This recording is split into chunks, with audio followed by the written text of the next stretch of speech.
Welcome back to Voice of Africa, your go-to channel for insightful stories about the people and movements shaping the African continent. Today, we'll dive into a significant moment in Burkina Faso's ongoing struggle to restore territorial integrity and peace. Recently, the women's cell of the Muslim community, led by Adja Aicha Kagamberga, met with President Ibrahim Traoré to express their support for his efforts. This moment signifies a powerful unity of purpose in a nation facing tremendous challenges, not just from terrorism, but also in the fight to maintain its sovereignty. During this crucial meeting, the women offered more than symbolic gestures. They brought with them a message of solidarity, underscoring their commitment to Burkina Faso's struggle to reclaim its territorial integrity. Their role, though not on the physical battlefield, is critical in maintaining the spiritual backbone of the country's resistance. These women are warriors in their own right, and their contribution lies in a battle fought within the home, through prayers and spiritual dedication. Their involvement emphasizes that no matter where you are or what your role is, everyone can contribute to the country's fight for peace. The women's cell of the Muslim community played a pivotal role in this moment of national significance. Adja Aicha Kagamberga and her fellow women conveyed their full support for the president's leadership, showing that the responsibility to bring peace back to Burkina Faso falls on everyone.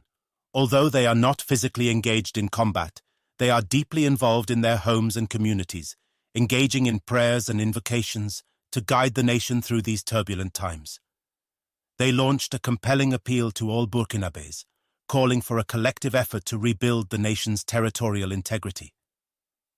This meeting highlights the vital role that women, especially those in religious communities, play in shaping the future of the nation. In Burkina Faso, Muslim women are taking a stand, demonstrating that they are not passive bystanders, but active participants in the country's quest for peace. Historically, women in many parts of the world have been relegated to secondary roles in conflict resolution. But here, the women's cell is stepping forward, showing that their prayers and spiritual leadership are essential contributions to the national cause. In a predominantly religious society, their support also provides much-needed moral legitimacy to the government's actions. Their backing sends a message to all citizens that the fight for peace is a shared responsibility, and it calls for national solidarity. The support from such a respected group within the Muslim community adds weight to President Traoré's mission, helping rally more citizens, particularly those uncertain about the military approach, to stand behind the government's efforts. If you're finding this story compelling, don't forget to like, comment, and subscribe to Voice of Africa. Your engagement helps us keep delivering content that informs and inspires. The core message from the women's cell was one of peace and unity. They emphasized the importance of a collective effort, where every Burkinabé is committed to promoting an environment of understanding and tolerance.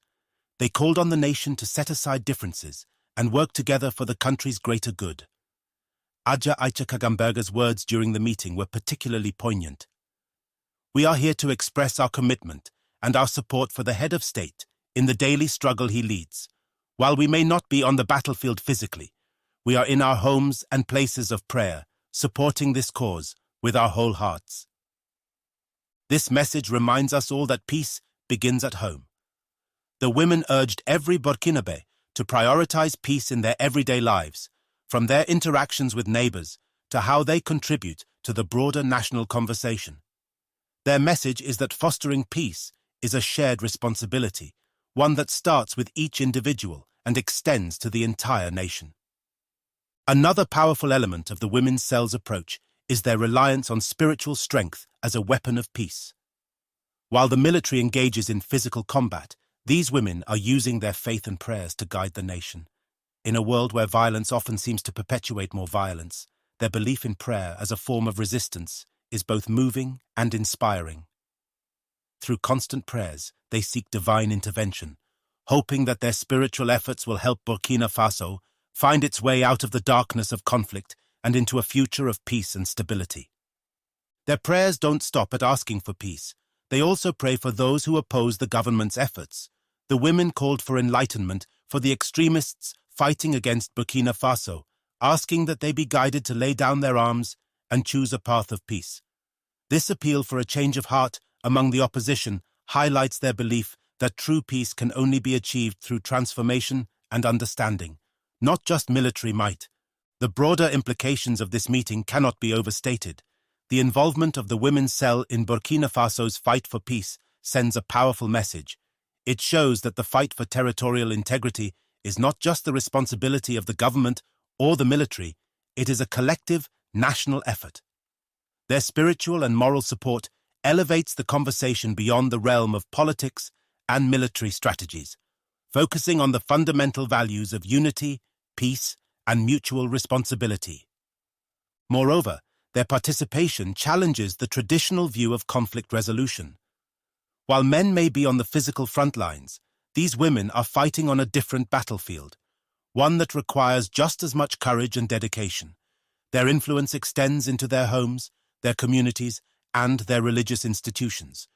They are nurturing a culture of peace and resilience, demonstrating that every sector of society has a role to play in Burkina Faso's recovery. The meeting also highlights the critical role of religious institutions in shaping public opinion and societal norms. Religion plays a significant part in the daily lives of many Burkinabés, and the support from the Muslim community is a powerful endorsement of the government's efforts. By taking a clear stance in favor of national unity and territorial integrity, the Women's Cell is encouraging all citizens to rally behind the cause and contribute in their own ways. The Women's Cell of the Muslim community not only offered their prayers and support, but also delivered a clear call to action for all Burkinabés. Their message is one of hope and collective responsibility. They urge citizens to contribute to the country's peace efforts in any way they can, whether through prayer, activism, or simply by fostering peace in their immediate communities. This call to action emphasizes the importance of moral and spiritual guidance in the nation's journey towards stability.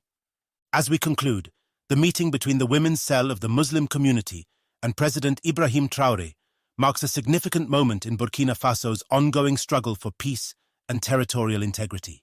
It serves as a reminder that the fight for peace requires more than just military strength. It requires the collective will of the people, driven by a deep sense of spirituality, unity, and commitment to the future. Thank you for watching Voice of Africa. If you haven't already, be sure to like, comment, and subscribe to stay updated on the latest stories that matter. Let us know your thoughts in the comments. How can we all contribute to a peaceful future for Burkina Faso and beyond? Let's continue this conversation. Together, we can build a better tomorrow.